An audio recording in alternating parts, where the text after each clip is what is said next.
Muchas gracias, muy buenos días y una bienvenida a todos los participantes. Voy a comenzar compartiendo pantalla. Quiero verificar si la están viendo. Ahora sí la vemos, ingeniero. Perfecto. Y gracias a todos por la asistencia. Este es un espacio que forma parte del plan de trabajo de la Comisión Nacional de Mantenimiento y Gestión de Activos. Saludo a los compañeros a propósito en este espacio y claramente tiene como objetivo plantear algunas reflexiones alrededor de la gestión de activos para tomadores de decisión. Mi nombre es Alex Santamaría de la Cruz, ingeniero mecánico con alguna formación en administración e ingeniería y adicionalmente, principalmente apasionado por estos temas. Vamos a tener una agenda en donde vamos a desarrollar cuatro grandes capítulos. Primero, el contexto de negocio, hacer algunas reflexiones sobre en qué está la industria en Colombia y cuáles son los criterios de decisión alrededor de la gestión de activos. Enfatizaremos algunos elementos de competencias que debemos desarrollar los gerentes de activos. La gerencia de activos en el negocio, y es una reflexión más desde lo financiero, desde el desempeño de la excelencia operacional y el impacto que eso tiene en términos de los resultados financieros de las compañías. ¿Cuál es el impacto real de la confiabilidad y la estructuración de modelos de gerencia de activos?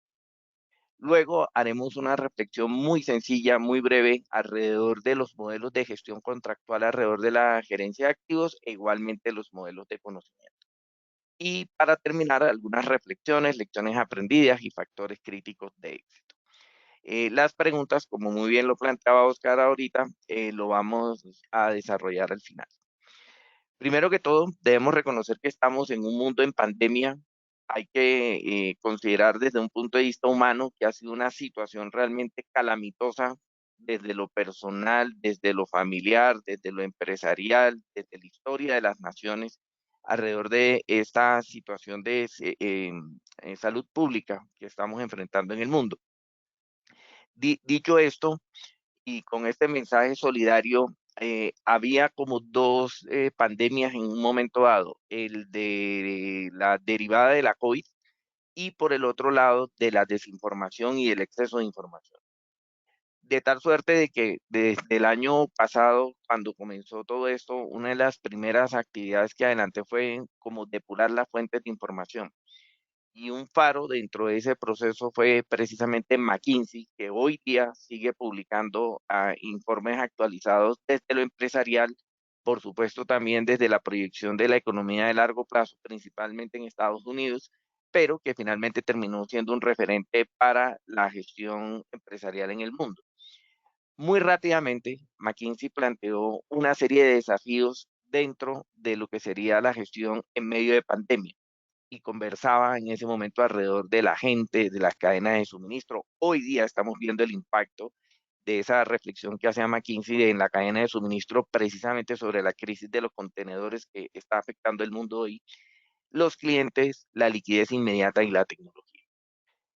Dentro del contexto empresarial colombiano, se hizo énfasis desde diferentes fuentes. Recuerdo de Desarrollo, Universidad de los Andes, solo por mencionar dos fuentes, justamente sobre los impactos y las implicaciones que esto iba a tener en términos de la liquidez y la tecnología. Y adicionalmente como fuentes de sostenibilidad en la empresa en el corto plazo. Dentro de las recomendaciones de McKinsey también se planteaba el flujo de caja. Ojo con el flujo de caja. Hoy día todavía lo estamos viendo y particularmente el mediano plazo nos cambió. Mediano plazo que para nosotros eventualmente era de 2 a 3 años dentro del ámbito empresarial colombiano, justamente con COVID apareció la necesidad de replantear absolutamente todo. Parte de ese mediano plazo se volvió de 6 a 12 meses y era el flujo de caja un elemento fundamental para proteger la supervivencia de las compañías. Ese mediano plazo para nosotros dentro del ámbito empresarial significaba proteger los inventarios, revisar la cadena de producción, trabajar más en estandarización y particularmente revisar la logística y la cadena de abastecimiento. Todo esto, todo esto pasaba por operaciones y mantenimiento.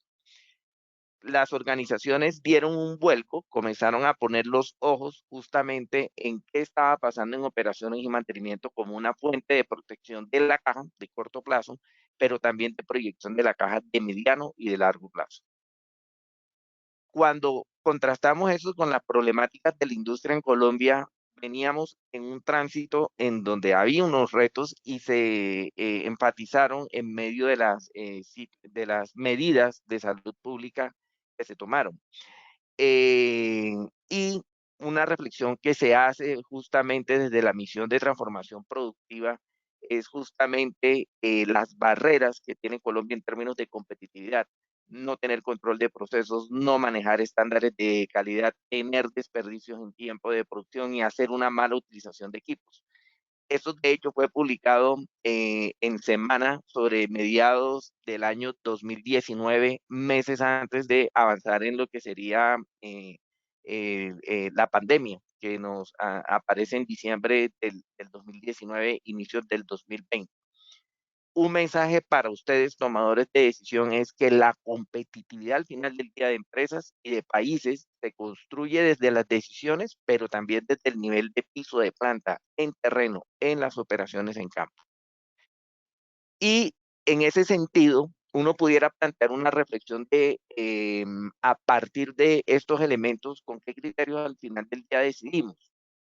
Y aparecen elementos como el flujo de caja, el crecimiento, el costo de financiamiento, muy importante hoy día lo que tiene que ver con el cumplimiento, pero en últimas decidimos para elevar el valor de la firma, para elevar el valor patrimonial de las empresas. Y eso al final del día termina teniendo como dos elementos. Uno, aumentar el flujo de caja, y eso no se logra de la noche a la mañana con los activos que tenemos. Hay que trabajar fuertemente y de manera coordinada en eficiencia operacional, en controlar los costos operacionales, reducir el capital de trabajo, reducir la carga de la deuda o inclusive hacer planeación tributaria. Pero también el otro frente es aumentar el crecimiento esperado, es el elevar el rendimiento de los activos existentes o aumentar la tasa de reinversión, es decir, ir invirtiendo en renovación del parque tecnológico o incrementando la capacidad productiva. Cuando lo vemos desde esta dimensión, aparece el término de gerencia de activos o de gestión de activos, diciendo con ello que hay una coincidencia entre los elementos de gestión empresarial que normalmente tenemos en mente con una propuesta como la que surge de gestión de activos, en donde cuando planteamos los factores críticos de éxito, independientemente del modelo que tomemos de gestión de activos, hay unos elementos que son fundamentales para hacer crecer un sistema de gestión empresarial orientado hacia la excelencia operacional. Este es un resumen de un artículo que publiqué en el 2018, justamente alrededor de cuáles eran esas lecciones aprendidas, esos factores y críticos de éxito alrededor de modelos de gestión de activos orientados a excelencia operacional. Primero, considerar el contexto de negocio, tener un plan de mejora y no solamente tenerlo, cumplirlo.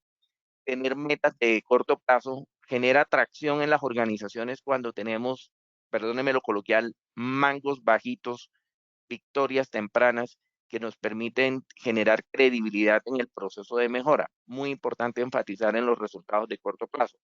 No olvidar expresar los resultados en términos financieros. Muy importante para nuestra gente en terreno, a nivel de piso de planta, que tenga alguna fundamentación, como vamos a ver un poco más adelante, pero también que nosotros desde los niveles de toma de decisión seamos conscientes de las implicaciones de la excelencia operacional y del desempeño de los activos en los resultados financieros. Al final del día, la contabilidad no es sino el reflejo de lo que hacemos y dejamos de hacer en términos económicos. Es eso lo que está reflejando la contabilidad. Muy importante también integrar la tecnología al plan, supremamente relevante considerar lo que está pasando en el mundo. Ayer estábamos terminando un curso de gestión estratégica de mantenimiento, aquí también con ACIEN, agradeciendo por supuesto la invitación a ese espacio nuevamente de la asociación, en donde la reflexión al final que les hacía es, están pasando muchas cosas en el mundo, están pasando demasiadas cosas en términos de transformación, e infelizmente en Colombia, por mirarnos el ombligo en las situaciones más coyunturales de corto plazo, nos están distrayendo de las dos conversaciones fuertes en este momento. Sostenibilidad ambiente, una, dos, tecnología e incorporación del talento humano para apropiación tecnológica. Esas son las dos conversaciones que deberíamos también estar liderando desde los escenarios de toma de decisión y no olvidarnos de la gente. Consolidar, perdón, las competencias blandas, liderazgo, cultura y transformación. Y hay un componente fundamental y es que hay una frase que yo particularmente defiendo de Michael Porter que plantea que la cultura se come a la estrategia en el desayuno. Uno puede tener el mejor plan, la mejor estrategia, puede tener la mejor orientación hacia el desarrollo de las capacidades de excelencia operacional en un negocio y terminan en el día en que finalmente se toman las decisiones en función de los elementos culturales que están detrás. Esta presentación en particular tiene de todos estos elementos dos. Uno, orientado hacia entender el contexto de negocio y dos, el hacer una reflexión sobre los resultados en términos financieros. ¿Qué pasa en la gerencia de activos en el negocio? Hay algunas conclusiones intuitivas o contraintuitivas, perdón, que al final como que las hemos venido consolidando a lo largo del tiempo y aquí lo que le vamos a dejar es un poco más estructurado. Cuando estamos hablando de generar de valor, una de las métricas que pudiéramos utilizar es la rentabilidad sobre el patrimonio, es decir, cuánto es la utilidad que queda sobre el patrimonio que tengo invertido. Esto a su vez se deriva de utilidad sobre las ventas. Me interesa tener mayor utilidad contra el nivel de ventas que tengo. Luego, adicionalmente, tener un mayor nivel de ventas contra el activo, es decir, que el activo rote mucho, es decir, que tenga una capacidad de generar caja muy alta sobre la base de activos que tengo instalada y tener una estructura de financiamiento en donde buena parte de los activos estén reflejados en el valor patrimonial. Cuando lo planteamos desde este punto de vista, uno diría, listo, aquí finalmente no es sino entrar al balance, al PIG y surgen estos indicadores. Hay una conversación más de fondo y es entender que realmente esto depende de la eficiencia operacional, de la estructura de costos, de armonizar el tamaño de la compañía con la materialización de los negocios, de tener una estructura organizacional y de activos liviana. No es gratis que en este momento, digamos, de economía y de tecnología, hayan empresas de base tecnológica que tengan unas rentabilidades altas y unos crecimientos muy altos. La base de activos deja de ser la infraestructura y la información se vuelve realmente el activo. Entonces es muy importante tener en mente que inclusive en empresas de base tecnológica hay un activo subyacente que en este caso es la información que también nos aplica a quienes orientamos empresas a partir de activos tangibles. Adicionalmente, de la política de capital depende de tener una política de deuda consistente con el riesgo del mercado y del negocio, de la optimización de activos y de lograr un flujo de caja para soportar el mayor nivel de deuda. Gran parte del esfuerzo que se hizo en el mundo, pero particularmente en la región, aquí en América Latina, fue brindar algunas coberturas precisamente para el sector empresarial, para aligerar su estructura de gastos vía auxilios del gobierno. Seguramente no fue suficiente, pudo haber sido más. Si uno compara países, 8% de Producto Interno Bruto de Chile se fue a ayuda al sector productivo. En Colombia no pasó del 3%. Pudiéramos hacer una reflexión de si pudimos haber hecho más como nación precisamente para apoyar más al empresariado. No obstante eso, sí es importante que a nivel de las organizaciones seamos conscientes de la responsabilidad que tenemos en proteger y generar caja para el desarrollo de las actividades. Dicho esto, entonces generar caja, generar utilidad, maximizar ventas, tener la menor cantidad de activos para viabilizar el negocio, parecieran que son algunos elementos que, digo yo, son como intuitivos desde el punto de vista de la reflexión que estamos haciendo. Pero cuando vamos a hacer una profundización sobre un par de ejemplos, desde la excelencia operacional, desde las mejores prácticas, vamos a ver qué implicación tiene eso. El primero, ¿cuánto representa la disponibilidad operacional en los estados financieros? Hay un modelo que se estructuró desde Dupont justamente para entender esto y básicamente lo que plantea aquí es que la efectividad global operacional termina siendo el producto de tres indicadores. Disponibilidad, es decir, qué tanto del tiempo de una planta está operando realmente, descontando los tiempos de paradas. La eficiencia, es decir, qué tan efectivos somos en el uso de los recursos asociados al proceso. Y la calidad, que al final es cuánto del producto termina siendo aprobado para salir al mercado bajo unos estándares de revisión y de chequeo. Cuando vemos esta ecuación, esto que surge de mantenimiento productivo total en Japón, termina planteándose una reflexión, y es que hoy puedo tener indicadores relativamente altos. Disponibilidad del 90% va a depender mucho del contexto organizacional y del contexto empresarial. Para minería sería un indicador sustancialmente muy bueno. Para digamos, el sector eléctrico sería la ruina. Esto quiere decir que va a depender mucho del contexto, pero vamos a suponer que el 90% es un buen indicador en general. Puede, por supuesto, haber oportunidad de mejora. Eficacia del 90% y en calidad del 95%. Cuando multiplicamos los tres, nos da el orden del 77%. Y esto es supremamente delicado, porque aquí lo que estamos diciendo es que el 23% de la planta no está generando valor. Igual consume materia prima, igual consume energía, igual tiene unos costos, pero no está poniendo producto en el mercado. Y esa es la visión que se tiene desde el nivel de piso de planta. Remataría con algo, justamente ese 23%, el complemento en general de el indicador de efectividad global operacional se le denomina la planta oculta, una planta que está allí instalada, pero que no está generando valor. Esa era la visión desde la operación. La visión desde el inversionista es un poco más ácida y más plana, diciendo yo tengo una capacidad productiva, un equipo que tiene una capacidad productiva, tengo 8.760 horas al año. Cuando el año no es bisiesto, tengo tanta capacidad de producción. Eso es hoy día, digamos, afortunadamente ya hay una evolución desde las bancas de inversión, desde el inversionista en reconocer que hay unos tiempos muertos y unos tiempos de parada que se requieren evaluar dentro de los modelos financieros, pero en el escenario más ácido y más crudo, la inversión se hace bajo el supuesto que tengo la capacidad productiva todo el año. Por el otro lado, aparecen nuestros amigos, mis mejores amigos, los financieros, y plantean ellos que es necesario mantener la estructura de costos, tener los precios, entender muy bien los márgenes, márgenes que surgen de los precios unitarios, de los costos unitarios, que hay unos personajes poco colaboradores que son los de mantenimiento, que finalmente terminan teniendo un gasto, siendo un gasto para la organización, que hay otros gastos fijos asociados a la estructura.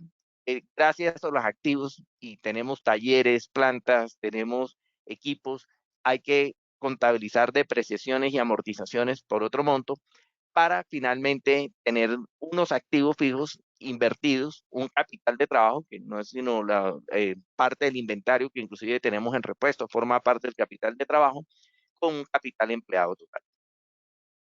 Cuando integramos los tres mundos es cuando nos damos cuenta que finalmente ahí surgen las conversaciones poderosas y tal vez la invitación a nivel de tomadores de decisión es a dialogar más al interior de las organizaciones para encontrar esas oportunidades, porque fraccionadamente ninguno va a llevar a un buen puerto toda la organización. Hay que trabajar colaborativamente con diálogos, como digo, a partir de preguntas poderosas. Y aquí aparecen varias reflexiones. Y eventualmente yo considero estas 87.600 unidades puras, voy a tener un nivel de utilidad irreal proyectada ante el contexto real del negocio, que tiene aquí una efectividad global operacional del 77. Ya de salida, no puedo producir 87 millones de unidades para este ejemplo, sino 67 millones de unidades aproximadamente. Eso quiere decir que con el margen unitario aparece una utilidad bruta que no es otra cosa sino el producto de estas unidades por el margen que tengo en la línea de producción. De tal suerte que cuando resto absolutamente todos los gastos, me queda una utilidad antes de impuestos de esta orden de magnitud. Cuando divido esta utilidad por la facturación, que no es otra cosa sino multiplicar por esta unidad de esta producción por el precio unitario, me da un margen de utilidad del 13.28%. Entonces, este es un negocio que opera con una rentabilidad del orden del 13% en condiciones normales. Pudiéramos tener también la visión de la rentabilidad sobre el retorno sobre el capital empleado, que voy a, digamos, sintetizarlo para no entrar en la matemática fina, no es otra cosa sino considerar qué tanto estoy teniendo utilidad sobre el total del capital que tengo en su invertido. En este caso me da 21.68%. Entonces, tengo un negocio de base de 13% de rentabilidad con un retorno sobre el capital empleado del orden del 22%. ¿Qué pasa si incrementamos 1% la disponibilidad? Es decir, si somos capaces de restarle tiempos muertos, ya sea por mantenimiento preventivo, por mantenimiento correctivo, por ajustes a nivel de planta, con la misma estructura de costos, y aquí hay varios supuestos asociados a el hecho de mantener la estructura de costos bajo las mismas condiciones. Es decir, por rendimientos marginales decrecientes, una unidad de producción adicional tiene el mismo costo unitario y adicionalmente lo puedo poner en el mercado al mismo precio. Con esa consideración, hay un incremento de la utilidad, del margen de utilidad en 0.4% y una variación con retorno al capital, perdón, con respecto al capital empleado de cerca del 1%. Cuando lo vemos así, decimos, aquí pasa algo y es este factor de mantenimiento aquí termina siendo no un gasto, sino eventualmente hasta una inversión, porque si no tuviera ninguna disponibilidad asociada a los procesos de excelencia operacional o de mantenimiento, eventualmente no tendría una utilidad del 13.69, sino menor por no hacer mantenimiento. Y por el otro lado, el hacerlo mejor, lo que nos va a llevar es a tener una mayor margen alrededor de tanto la utilidad como del retorno sobre el capital empleado. Mensaje clave aquí. Desde este punto de vista, mantenimiento dejaría de ser un gasto y sería más bien como un seguro e inclusive una inversión. Y claramente hay que plantear los casos de negocios orientados hacia qué vamos a hacer para mejorar la disponibilidad, la eficiencia y la calidad, que son tres factores fundamentales, inclusive para lograr la competitividad del país. Cuando yo veo esto, aquí estoy viendo competitividad empresarial y competitividad de país de manera agregada en la economía. El otro tema que surge de esta reflexión es tener la menor cantidad de activos para viabilizar el negocio. Y aquí aparecen varias cosas. Hay unos ingresos con costos de producción y por unidad producida. Mensaje clave, hay que tener en cuenta los márgenes. Los márgenes unitarios por unidad de producto, por línea de producción se vuelven supremamente sustanciales para orientar las decisiones de manera fina. Hay que tener una estructura de costos bien montada para ello. Normalmente, las áreas de ingeniería lo que utilizan son elementos técnicos para tomar las decisiones, dejando un poco de lado los elementos económicos. Entonces, la invitación es a esas áreas de ingeniería involucrarles el componente económico y financiero para poder tener eh, decisiones más integradas y robustas. Normalmente cuando tenemos un componente individual, vamos a plantearlo a nivel de piso de planta, una bomba, un transformador, un compresor o inclusive un vehículo, si lo quisiéramos ver dentro de una flota como componente individual. Cada punto de disponibilidad, para que tengan una idea, son del orden de 87 horas al año. Es decir, de 8.760 horas que tiene el año, un punto porcentual de disponibilidad significa más o menos 87 horas. Esto es algo más de 3 días. Creo que ninguno de nosotros en procesos productivos continuos se imaginaría un nivel de disponibilidad que afecte la continuidad de su proceso. Piensen en la energía eléctrica de su casa o en su planta o en su oficina o inclusive el internet. Alguien puede decir, pongamos un componente redundante para que efectivamente con este componente redundante se reduzcan los impactos de esa no disponibilidad. aquí aparecen varios diálogos. Entonces, cada vez que yo pongo un componente redundante, se incrementa la disponibilidad operacional. Y eso hay forma de calcularlo y no es el objetivo de esta presentación entrar en esa matemática fina. Lo que sí le quiero decir es que cuando aparece un componente redundante, hay un impacto significativo en el incremento de la disponibilidad del sistema, de tal manera que el costo de no disponibilidad sí hay un componente diferencial. Y lo vamos a ver así. Si tuviera un componente individual con una disponibilidad del 90%, tendría una pérdida económica de 36.500 unidades al año con las suposiciones que estamos haciendo detrás. Esto es dinero, 36.500 unidades económicas, pesos o dólares.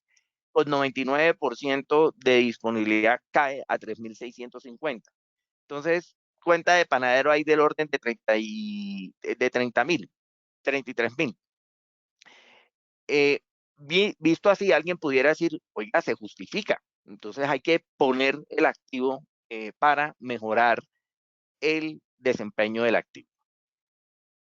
Cuando lo vamos a ver en términos financieros, aquí ya la cosa cambia, porque normalmente olvidamos desde el punto de vista de redundancia que ese activo tiene un costo de mantenimiento, un costo de operación, un costo de oportunidad que hay que involucrar dentro del modelo. El activo aparece allí con sus beneficios, pero también con sus erogaciones. De tal manera que en este caso en particular, el valor presente neto de esa situación en donde el activo tiene una inversión de 150.000 con estos beneficios económicos que, como decía, están del orden de 33.000, traído valor presente neto, va a generar una destrucción de valor en términos económicos del orden de 61.000 unidades económicas.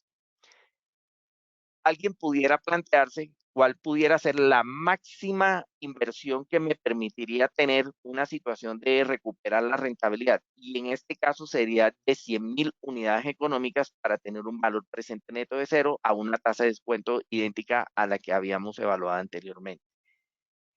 Conclusión y consideraciones para ustedes tomadores de decisión. La evaluación temprana desde el diseño evita destruir valor. Y la evaluación de redundancia no es solo técnica, es financiera. Esta misma conversación hay que tomarla y tenerla con operaciones, con mantenimiento, con ingeniería, con diseño. Es decir, involucrar a todos los actores que están orientando las decisiones sobre los activos para capitalizar ese conocimiento. Planteado de esta manera, uno lo que pudiera plantear es que la gente de mantenimiento tiene mucho que aportar en el desempeño de los activos que estamos adquiriendo. No hay que dejarlos de lado, como lo de operación. Y es muy importante tener que decir que la gente de ingeniería y de diseño, de construcción y de proyectos tengan estos diálogos con la gente de operación y mantenimiento para poder capitalizar el valor de los activos. Eh, en nuestro contexto empresarial hay muchos activos que no solamente no están en su punto óptimo de operación, sino que adicionalmente están destruyendo valor económico. Es decir, tienen un problema de eficiencia y de eficacia, destruyendo y restando valor a nuestras organizaciones. Cuando los vemos desde el punto de vista de criterios de decisión, uno pudiera decir desde lo financiero que el valor presente neto tiene que ser mayor o igual a cero, que la tasa interna de retorno sea mayor a la del portafolio y que el beneficio costo sea mayor a 1. Esas son conversaciones que normalmente se tienen en los comités de inversión o en las decisiones que se están tomando alrededor de lo financiero en nuestros activos o en nuestras industrias. Pero también aquí pasan cosas. Primero, el presupuesto de gastos debe caber dentro del flujo de caja en la empresa. No es posible tener de manera consistente excelencia operacional, digo, de manera sostenible, si, por ejemplo, los presupuestos de gastos y de mantenimiento están supremamente recortados sobre el valor de los activos. Clase Mundo está entre un 3 y un 5% de valor del presupuesto anual de mantenimiento sobre el valor de reposición de los activos. Eso desde el punto de vista gerencial. Pero para mis compañeros a nivel de piso de planta y de terreno, muy importante entender que desde lo financiero el presupuesto tiene que caber también dentro del flujo de caja. Si no, vamos a tener ahí una restricción. Y lo planteo de manera didáctica de esta forma. Uno no puede tener un presupuesto que pase de gastos si está creciendo por encima del crecimiento del presupuesto de ingresos. porque va en contra de la utilidad, va en contra de la rentabilidad. Ese tipo de relaciones es la que es importante tener en medio de las decisiones alrededor del presupuesto. Disciplina en los procesos, y aquí desde lo gerencial tenemos mucho que aportar. Costos de mantenimiento en órdenes de trabajo, solamente por mencionar un ejemplo, durante el año deberían ser mayor del 85% del costo de mantenimiento que se ve desde el punto de vista contable. Si alguien sabe cuánto cuesta la operación, cuánto cuesta el mantenimiento, cuánto cuesta la energía en una organización, no son estas áreas, sino la contabilidad. De tal suerte de que nuestros sistemas de información a nivel de piso de planta tienen que estar capturando esa información para poder segregarla en los activos, para tomar decisiones efectivas. ¿Cuál es el primer activo que hay que reemplazar por costos? Ese es el tipo de preguntas que nos debemos responder. Lo que hace que el costeo requiere una visión de gestión desde el activo, desde los equipos, no de sistemas. De tal suerte que, como digo, podamos evaluar el reemplazo de los activos. Y voy a poner un ejemplo. Cuando su costo de mantenimiento supera el 50% de reposición a nuevo. Cuando yo tengo un activo que lleva el 50% del costo acumulado de mantenimiento versus su valor de reposición a nuevo, ojo, no estoy diciendo que haya que cambiarlo, pero debe entrar en un semáforo en amarillo para tomar una decisión allí, porque en la medida que va pasando el tiempo, si el estado del activo no es de mala operación, sino de obsolescencia, vamos a tener un hueco, una tronera en el flujo de caja de aquí a unos años. Si no supiéramos nada de gestión de activos, y fíjense que aquí hemos conversado del diseño, de la construcción, de la operación, del mantenimiento, si no supiéramos nada de eso, lo que tendríamos que decir es, hay que coordinarnos para generar valor. Y es allí donde aparece una norma como la ISO 55000, que es una norma que surge particularmente del sector energético, de petróleo y gas y infraestructura, pero que es aplicable realmente a un amplio espectro de organizaciones, porque parten de una premisa, y es que hay que generar valor. Es una de las medidas del desempeño financiero, pero eso no se logra gratis ni de la noche a la mañana. Es una actividad coordinada de una organización para obtener valor a través de sus activos. Y eso básicamente también parte de un racional y un entendimiento y una conciencia de que no se logra valor de cualquier manera. También hay que balancear los costos, los riesgos y los beneficios del desempeño. Uno puede irse a una organización que es extremadamente radical en costos, pero asume riesgos y puede estar sacrificando desempeños de manera importante. O podemos ir a una organización en donde hacen un énfasis exorbitante en gestionar riesgos y sale del mercado por su estructura de costos. O podemos tener sacrificios en términos del desempeño, buscando un desempeño muy alto, pero también generando riesgos o costos muy elevados. Por eso es importante ese balance. De tal suerte que cuando estamos hablando de modelos de gestión de activos, al final del día es coordinar a la organización para generar valor en diálogos como los que le planteaba anteriormente desde lo financiero. Disponibilidad, eficiencia, calidad, plantear las lecciones aprendidas de la operación y el mantenimiento en el diseño, tener conversaciones de fondo sobre cuál es la proyección de los costos, no de un año, sino de 3 a 5 años de los activos, y ver dónde vamos a tener las dificultades en flujo de caja. De tal suerte de que hay dos elementos que están detrás, independientemente del modelo y de lo que se haga. Uno, la cultura. La cultura es fundamental, y uno de las responsabilidades que tenemos como líderes es generar cultura. Cultura alrededor de la toma de decisión, datos y hechos, orientada a la generación de valor, orientada a la sostenibilidad, orientada a poder tener unos elementos de decisión económicos que me permitan involucrar e integrar a la organización como un todo. Y el otro tema es el liderazgo. Rancharam, que es uno de los autores que también sigo bastante, más desde el punto de vista de gestión de juntas directivas, que es uno de los que comenzó justamente a plantear reflexiones de por qué habían juntas directivas sobresalientes y por qué habían organizaciones sobresalientes con juntas directivas sobresalientes. Uno de los elementos que plantea es el liderazgo. Ese liderazgo que promueve justamente la construcción de enlaces para tener diálogos de alto impacto. Si vamos a una norma como la ISO 55001, uno diría, ¿qué espera allí? Para todos nosotros, de pronto lo más cercano son los sistemas de gestión de calidad. Les quiero decir una buena noticia, esto tiene la misma estructura, pero hago dos énfasis. Primero, el contexto de la organización. No es lo mismo este diálogo y esta conversación de diseño, construcción, operación y mantenimiento, la gente de logística, la gente de talento humano, la gente de legal, desde un punto amplio de la estructura organizacional.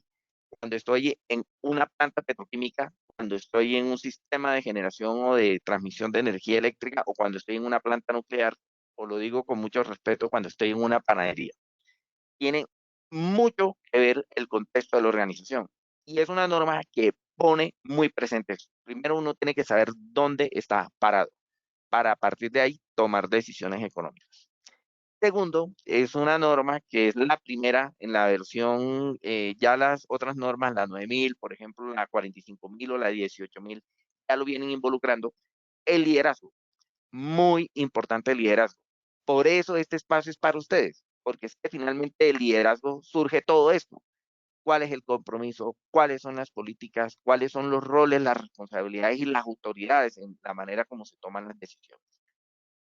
Y ya lo que conocemos, planificar, tener claro lo que hacemos, pero aquí yo hago un pare y hago un énfasis en algo. Riesgos.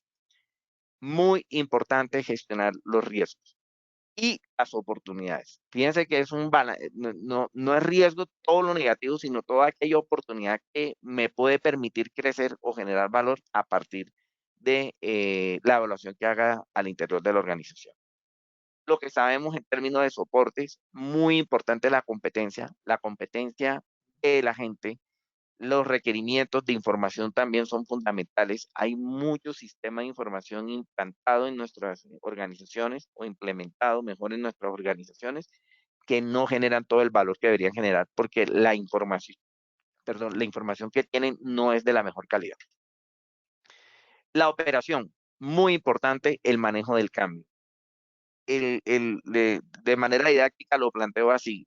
El dedo más pequeño de nuestros pies es el detector de cambio de objetos en nuestras casas. Eh, tiene una lectura de dónde están las cosas que cambiaron de lugar. El manejo del cambio se trata de eso.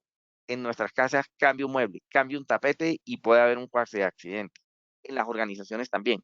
Cambia un proceso, cambia un procedimiento, cambia una máquina, cambia una materia prima y puede generar una situación de desempeño operacional limitado, no digamos un tema de seguridad industrial. La evaluación del desempeño, monitoreo, medición, análisis y evaluación. Ese ciclo con disciplina es el que se requiere precisamente para, a partir de una organización orientada a datos y hechos, poder tomar decisiones estructuradas, no solamente en el corto plazo, sino de mediano y largo plazo. Y el mejoramiento, las acciones preventivas que debemos tomar, por supuesto, pero también la mejora continua, es decir, hacia dónde vamos en términos del desarrollo del. Ya, digamos, en el meridiano de la presentación, vamos a hacer solamente una síntesis de algunas reflexiones. Lo primero, hay un ecosistema contractual que uno debe reconocer. Si hubo una nación que le trabajó mucho a los ecosistemas contractuales y de conocimiento fue Corea del Sur. Y básicamente lo que planteaba una conversión es cómo tenemos que organizar el sistema productivo para lograr la máxima eficiencia. Y aparece un ecosistema contractual que genera un ecosistema de conocimiento. Aquí aparece la demanda del mercado, todos estamos en un ambiente competitivo que nos trasnocha el flujo de caja, la competencia, eventualmente inclusive prácticas que afectan a la competencia. Ahí el gobierno necesita tener un rol muy activo. Las mejores prácticas. Hay una cantidad de cosas que están ahí afuera, ya están inventadas. Si voy a si voy a orientar un sistema de gestión de calidad, no lo invento, me voy a ISO 9000. Si quiero tener una evaluación de costo de ciclo de vida, me voy a una norma como la ISO 15663 que tiene los elementos para la fundamentación en costo de ciclo de vida. Si quiero gestionar las fallas a nivel de planta, me voy a la ISO 14224, que es justamente uno de los elementos que permiten tener mejor gestionada la información del proceso productivo para gestionar justamente las fallas. Hay un conjunto de mejores prácticas que está allá afuera. Están nuestras empresas, por supuesto, y hacia afuera tenemos contratos basados en tarifas, contratos riesgo-recompensa, y aquí me quiero detener un momento. Parte del éxito que requiere, digamos, o que debemos gestionar depende del modelo mental en el que estemos. Y debemos reconocer que todos los seres humanos y las organizaciones tenemos incentivos. El incentivo de estar aquí hablando de esto a las 7 de la mañana del lado de ustedes es escuchar algo que eventualmente les puede ser de utilidad, y aprecio, por supuesto, la invitación de Sean y la participación de ustedes. Hay un incentivo, hay una motivación. Eventualmente hay motivaciones o incentivos que entran en conflicto. El mío, por ejemplo, es compartir el conocimiento. Ahí no hay conflicto, no hay desalineamiento, estamos alineados. El rol de ASIEN es justamente habilitar plataformas como esta para compartir conocimiento y tener un impacto positivo en la comunidad. Hay un incentivo entre el auditorio, el conferencista y la organización. No siempre es así. Cuando eventualmente llegamos a modelos contractuales, eventualmente, si lo viéramos desde el punto de vista de construcción, hay muchos contratistas que tienen el incentivo de quedarse más tiempo en la obra porque eso significa más utilidad, pero el contratante tiene el incentivo de terminar cuanto antes. Son incentivos que están en conflicto. Uno que se quiere demorar más, el otro que quiere salir rápido de la actividad constructiva. Hay que lograr alinearlos, y la manera de alinearlos es cambiar inclusive el esquema de contratación, poner un incentivo en términos de desempeño. Si usted termina en una fecha, yo le doy un bono que en gran parte termina compensando esa utilidad adicional que tendría el contratista por demorarse, y se alinean los objetivos.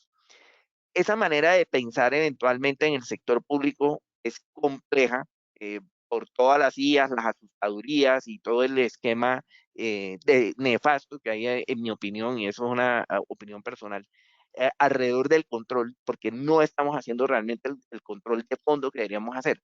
Y es que hay que hacer para mejorar la competitividad, y eso implica alinear demasiados incentivos en diferentes actores. Si lo veo desde el punto de vista de trabajadores, diría, gana el contratista, pero yo no gano nada, entonces, ¿por qué voy a terminar más rápido? Aparece un incentivo alrededor de el contratista, recibe el incentivo del contratante y distribuye el 80%, el 70% de lo que le da a la persona que está trabajando en terreno, adelantando la actividad constructiva. Hay modelos de contratación justamente que permiten orientar este tipo de incentivos, alinearlos entre todos los actores, que se llaman los riesgos recompensa. ¿Y por qué se llama riesgo recompensa? Porque hablé de el beneficio, pero si hay un retraso, también hay una penalización. Entonces eso permite que haya un incentivo también a terminar rápido, terminar dentro del tiempo, y a no demorarse, porque eventualmente también hay un riesgo asociado a una penalización. Los procesos directos o los modelos híbridos que terminan teniendo una connotación de algunos de estos elementos que están allí detrás. ¿Qué pasa acá? Muy importante, que estamos en un ambiente competitivo y exigente en mejores prácticas. Lograr la competitividad de las empresas no es fácil, no se logra de la noche a la mañana, pero sí se puede perder de la noche a la mañana y no somos consistentes en las prácticas que adelantamos. Por el otro lado, hay un ecosistema del conocimiento, que ahí afuera, digamos, en el mercado pasan muchas cosas. Y voy a arrancar por la derecha. Los contratistas de operación y mantenimiento, los contratistas de energía, los de aseguramiento de calidad y los de gestión de proyectos. Ahí hay mucho conocimiento que está allí en capacidad de generar valor en las organizaciones.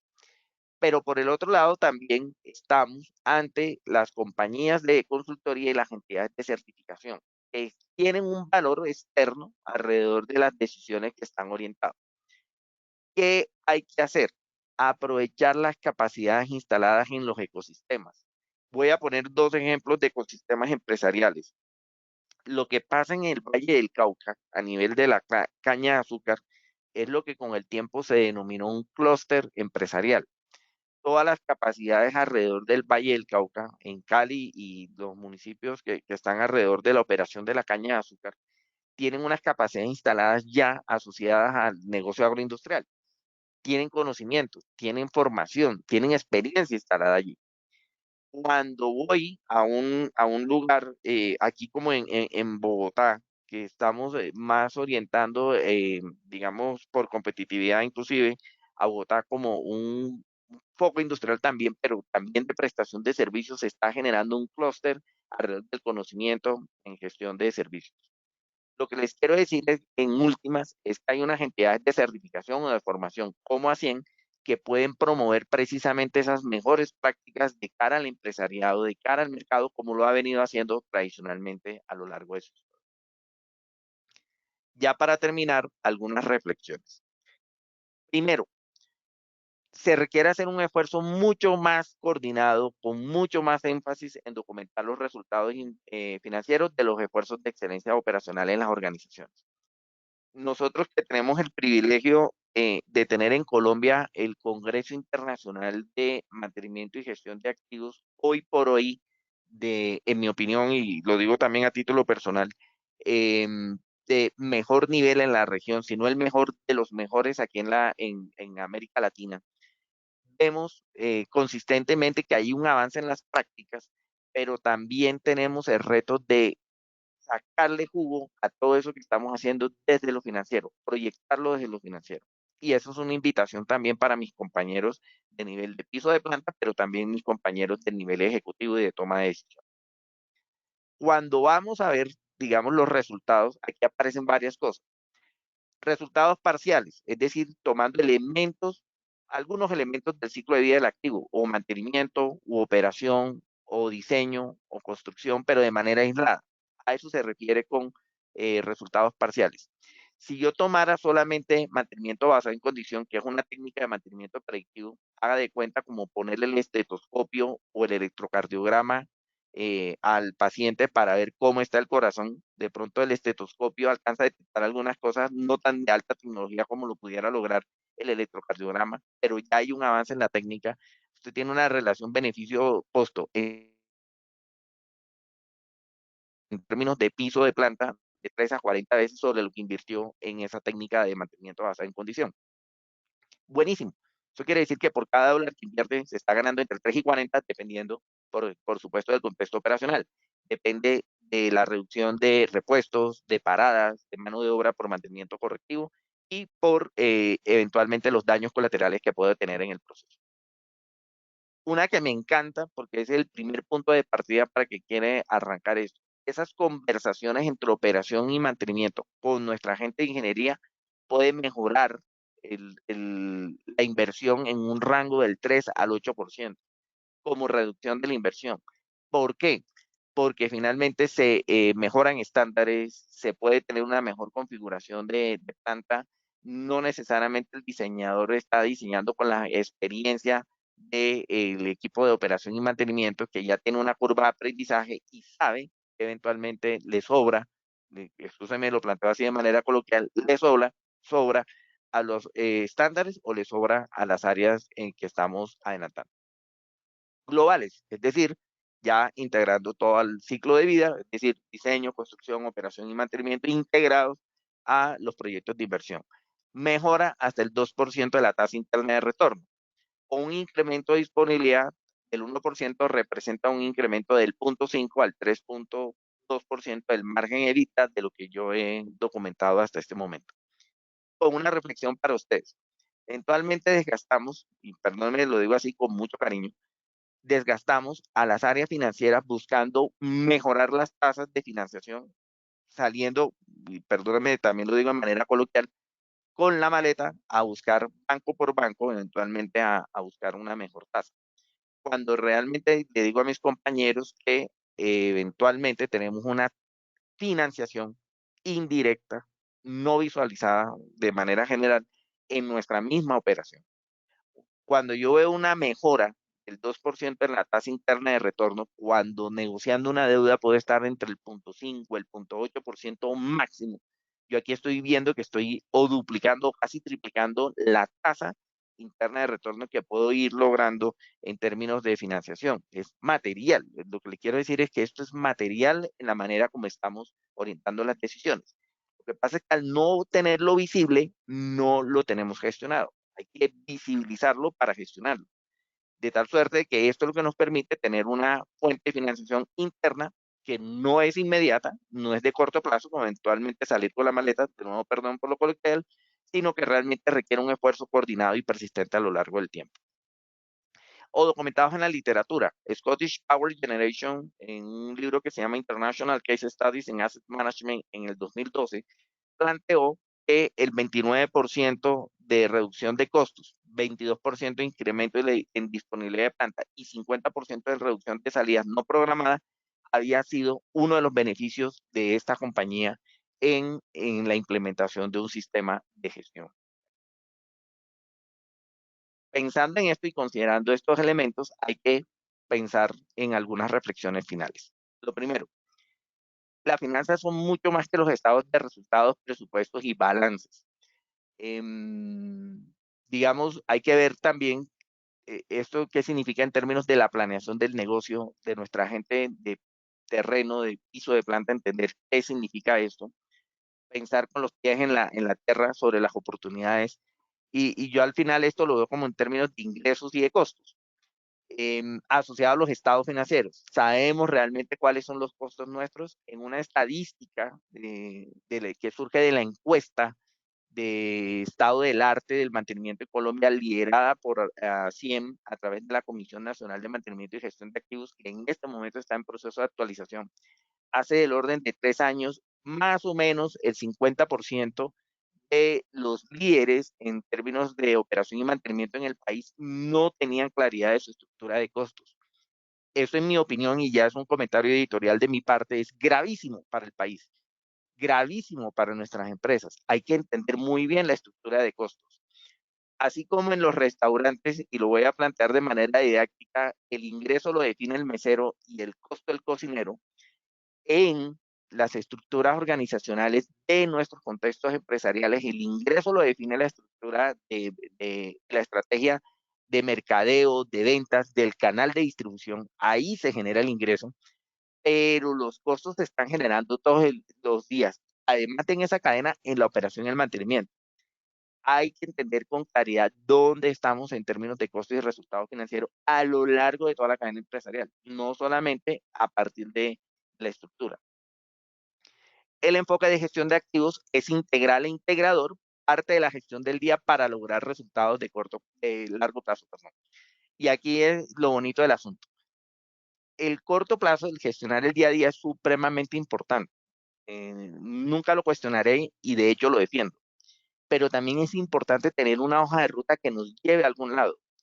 La gestión del día a día sin una orientación de largo plazo puede estar comprometiendo la sostenibilidad de largo plazo. Muy importante entender que, por ejemplo, para procesos como operaciones y mantenimiento, la gestión del día a día a través de excelencia operacional es una semilla que se siembra. A mí me encanta digamos, un proverbio que hasta donde entiendo es chino, que dice que ¿cuál es el mejor momento para sembrar un árbol? El mejor momento para sembrar un árbol fue hace 20 años. El segundo mejor momento es hoy. Hay que comenzar. Muy importante avanzar en las prácticas, pero con una orientación de largo plazo. Y aquí es supremamente clave las competencias blandas, la cultura y el liderazgo. Miren, hay estudios. Yo particularmente he seguido literatura también alrededor de seguridad industrial y es evidente, con evidencia, con datos y hechos, el impacto del liderazgo en la seguridad en términos de ese liderazgo positivo, influyente, que da ejemplo en el uso de los elementos de protección personal. Hace la diferencia. Si tengo un liderazgo visible, influyente, promueve con el ejemplo, tengo una orientación hacia la seguridad muchísimo mayor que cuando no. Y eso lo hacemos todos los días, en todos los frentes, en la manera como conversamos y nos comunicamos con la gente. la cultura de resultado y de la disciplina del proceso, orientado a datos, pero sin olvidar la gente, sin olvidar las competencias blandas, datos y hechos. Y para terminar, documentar los casos de éxito. TBM, proyectos de inversión y mantenimiento, proyectos de mejora en operación, todo lo que aparece de lecciones aprendidas también, las cosas que no salieron bien. Muy importante documentarlas y tenerlas como referencia. ¿Cómo nos comemos esto? ¿Qué pasa el lunes a las 7 de la mañana si quisiéramos comenzar? Aquí tenemos que adelantar como una hoja de ruta. Lo primero, entender los márgenes operacionales, inductores de costos, y esto implica una gestión contable. Casi que toca sentar a la gente de operaciones y de mantenimiento a que entiendan esto. Oiga, ¿dónde estamos parados y dónde están los focos de problemas? ¿Dónde se está yendo la plata en términos de malos actores, de reprocesos, de costos asociados a inclusive garantías de reclamaciones de los clientes? Eso hay que entender. Luego, plantear los proyectos de inversión y sensibilizar variables críticas a través de valor presente neto y tasa interna de retorno. Hacer un poquito de planeación financiera. Inclusive utilizar un modelo como el que les explicaba de Dupont, del impacto de la efectividad operacional en el 1%, perdón, el impacto del 1% de disponibilidad en la efectividad operacional que nos lleva a incrementar el margen EBITDA o la utilidad operativa. Eso es supremamente importante tenerlo claro. Luego, a partir de estos dos elementos que surgen aquí, de viabilizar las variables y entender el margen, buscar el portafolio, verificar realmente cómo estamos haciendo para gestionar el portafolio de inversiones o la integración de aspectos técnicos con financieros, como siempre digo, desde el diseño, con esa proyección. Hay una competencia que se genera en la gente, una primera competencia contable, luego una competencia financiera, y la que hay que buscar es la competencia integradora, que siempre se partan de las decisiones dentro del contexto de negocio. Recordarles que esta es una presentación que surge de la Comisión Nacional de Mantenimiento y Gestión de Activos. Le agradezco a mis compañeros, digamos, las reflexiones que hemos venido compartiendo en la comisión desde ya hace varios años, justamente alrededor de estas materias, y que muchas de ellas están aquí integradas en esta presentación. Y como les decía, mi nombre es Alex Santamaría de la Cruz, a sus órdenes para preguntas, para comentarios. Siempre diré que hay siempre oportunidad para controvertir, para no estar de acuerdo. Bienvenido también si ese es el caso, no hay ningún problema, porque lo importante es seguir construyendo y compartiendo conocimiento. Muchas gracias, y dentro de lo previsto que tenía, que era del orden de 60 minutos para la presentación, abrimos micrófonos entonces para la conversación con ustedes. Muchas gracias. Muchas gracias, ingeniero Alec. Bueno, vamos por preguntas. Recuerden simplemente darle clic al icono de su manito, que se encuentra en la parte superior derecha de sus pantallas, para poderles habilitar el micrófono. O también por medio del panel de preguntas, que también se encuentra en su panel de control. Bueno, aprovechando, preguntamos, ingeniero Alec, ¿esa presentación la podemos compartir con nuestros asistentes? Correcto, por favor, compártanla con los asistentes. Gracias. Perfecto, ingeniero Alec. Bueno, continuamos esperando. Si alguien tiene alguna inquietud respecto al tema, por favor, darle clic al icono de la mano.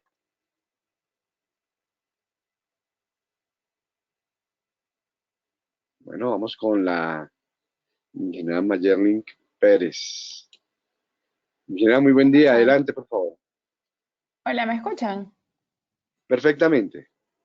Sí, por ejemplo, siempre hablamos de la reducción de costos desde la etapa de ingeniería, de la etapa de diseño, pero ¿qué pasa si tienes un cliente cuyas plantas, en mi caso, estoy en el área de electricidad?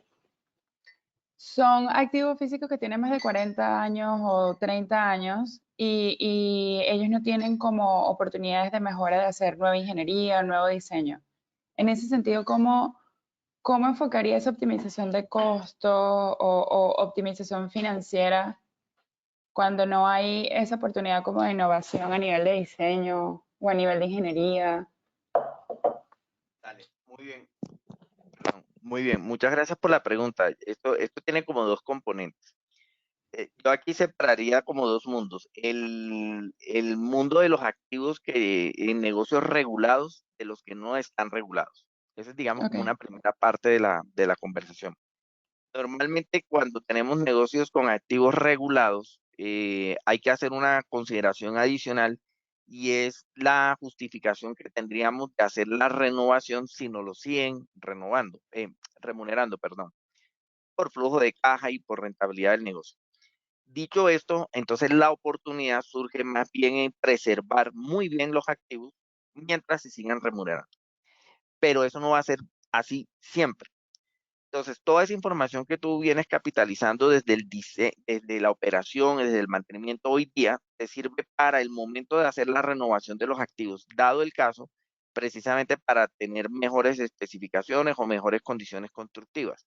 No necesariamente cuando hablamos de diseño, estamos hablando del diseño para el activo, porque muchos de nosotros tenemos ya los activos allí, sino más bien el diseño para los activos dentro del proceso de gestión de activos, no para los diseños, del diseño de los activos que están en nuestras plantas. Quiero validar si es clara la respuesta. Perfecto, sí, muchísimas gracias. Muchas gracias a usted por la pregunta. Vamos a ver si alguien más tiene inquietudes al respecto. Bueno, vamos con el ingeniero Carlos Alberto Gallego. Ingeniero Carlos, muy buen día, adelante. Ingeniero Alex, buenos días, gracias por la presentación. Hemos hablado a lo largo de la charla de las mejores prácticas y que compararnos es la mejor manera para llegar a cumplir los objetivos. Sin embargo, muchas veces medirnos y conseguir los indicadores no es fácil, especialmente en el sector de la construcción. No hay datos de disponibilidad, de confiabilidad en torno al medio de la construcción y a las máquinas. ¿Dónde puede uno mirar dónde se están haciendo las cosas bien? ¿Cuál es el número mágico para poder medirnos y poder poner en marcha todo este tema de optimizarnos, especialmente en el Perfecto, sector de la construcción? perfecto.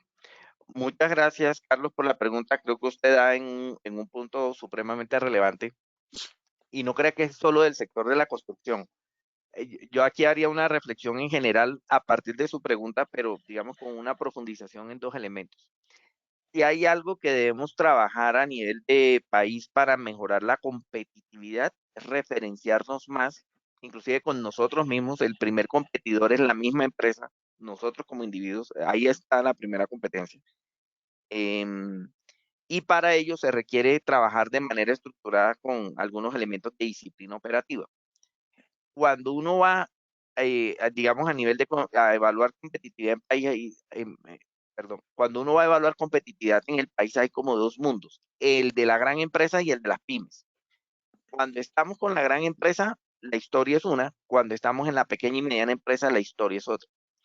Pero los elementos pudieran ser aplicables, inclusive gestión de activos no dice para nada, como tampoco lo dice los sistemas de gestión de calidad, que sean para un tamaño de empresa tal. No, para nada. Es más la intención de querer avanzar en los procesos empresariales independientemente del tamaño. Esa misma reflexión aplica para sectores. Sector energético, sector infraestructura, pareciera ir un poco más adelante, puede echar para atrás muy rápidamente, dependiendo del liderazgo. No voy a mencionar los casos de prensa recientes que solamente con un cambio alrededor de gobierno corporativo llevan a uno o a otro resultado. Entonces, solamente como reflexión, esa estructura de liderazgo se vuelve visible en la gran empresa, pero también tiene un impacto en la pequeña y mediana empresa. Cuando vamos a nivel de referenciación, uno pensaría que esto es muy complicado, pero yo le plantearía como dos indicadores. Para todos los activos del sector construcción, digamos, todo lo que tiene que ver con maquinaria, vehículos, un registro sencillo de cuándo fue que falló el equipo a lo largo del mes, con un registro de cuánto tiempo le tomó para repararlo. Y ese es un primer punto de partida para poder medirse, porque como le digo, la primera competencia es la de la propia empresa, de tal suerte que cuando estamos orientando esto de esta manera, ahí tenemos una base para generar tracción y comenzar a preguntarse otras cosas. Costos, ¿cuál es el activo que más le cuesta? Pero eso solamente lo tiene a partir de registro. Hay que, desafortunadamente, y lo debo decir así, registrar. Y cuando digo registrar no es en un Excel o en un sistema de información elaborado. Vean, yo he visto organizaciones que a nivel de operador registran muy bien a mano, aún, y consolidan esa información y les permite tomar decisiones de manera estructurada. Entonces, no es que para avanzar en esto necesito un sistema de información muy elaborado, ojalá, pero digamos, si no fuera posible, puede más la disciplina de las personas. Con mi abuelo, que era de mantenimiento hace muchos años, y con mi padre, que también es de mantenimiento, pero en el sector aeronáutico, hace muchos años teníamos esta conversación y mi abuelo me dejó un mensaje. Y es, yo, muy bueno, Alex, todo lo que trabajas, Project y todos esos sistemas de información, buenísimo, pero te quiero recordar que los egipcios construyeron las pirámides sin esas herramientas. Y la reflexión en ese momento a mí me pareció totalmente al lugar. Hay que volver a lo básico. Si lo básico funciona, uno ahí sobre eso automatiza y sistematiza. Pero si lo básico no funciona, uy, complejo. Entonces la invitación respetuosa para Carlos es comenzar a documentar. Referenciación en el sector construcción, no conozco, le soy absolutamente honesto. Hay bases en el sector energético que le pudieran funcionar. Le pongo un ejemplo.